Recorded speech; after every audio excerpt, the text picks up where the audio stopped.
Kharif season ఆరంభానికి ముందే తొలకరి పలకరించక ముందే అన్నదాతలు విత్తనాల కోసం సీడ్ షాపుల వద్దకు పరుగులు తీస్తున్నారు. డిమాండ్ విత్తనం కోసం బారులు తీరుతున్నారు. దీన్నే అదునుగా తీసుకుని వ్యాపారులు తమ మాయాజాలం ప్రదర్శిస్తున్నట్టుగా ఆరోపణలు కూడా వస్తున్నాయి. అందరూ కొమ్మక్కై కృత్రిమ కొరత సృష్టించి మహారాష్ట్ర రైతుకు వాటిని అధిక ధరలకు విక్రయించి సొమ్ము చేసుకుంటున్నట్లుగా విమర్శలు వెలువెత్తుతున్నాయి. వాస్తవానికి విత్తనాలకు కొరతగా ఏర్పడిన సందర్భంలో వ్యవసాయ శాఖ అధికారులు దుకాణాలను తనిఖీ చేసి విత్తనాల నిల్వలను పరిశీలించాలి. కొరత అంటే రైతులకు ఇబ్బందులు తలెత్తకుండా తగు ఏర్పాట్లు చేయాలి.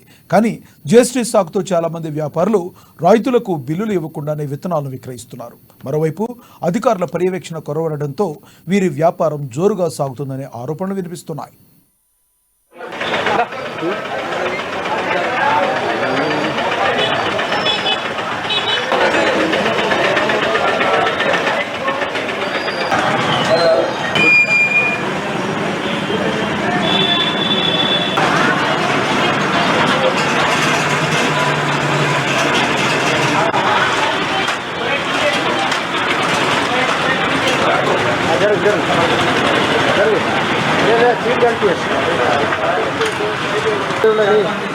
నేడు ఆదిలాబాద్ జిల్లాలో రైతులకు కావలసినటువంటి పత్తి విత్తనాలను అమ్ముతున్నటువంటి విత్తన డీలర్లు సరైనటువంటి లైసెన్స్ హోల్డర్లు ఉన్నటువంటి వ్యక్తుల ద్వారా రైతులకు కావలసినటువంటి విత్తనాలను ఇవాళ రాసి 6 కావచ్చు రకరకాలైనటువంటి విత్తనాలను కృత్రిమ కొరతగా సృష్టించినటువంటి దాఖలాలు కనిపిస్తున్నాయి.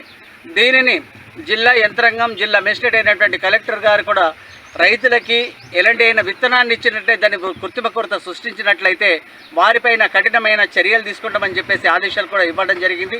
ఆ ఆదేశాలను పట్టించుకోలేకపోతే మా రైతుల తరపున, రైతు సంఘం తరపున, రైతు స్వరాజ్య వేదిక తరపున మీ కృత్రిమ కొరతను సృష్టించినటువంటి విత్తన డీలర్లపైన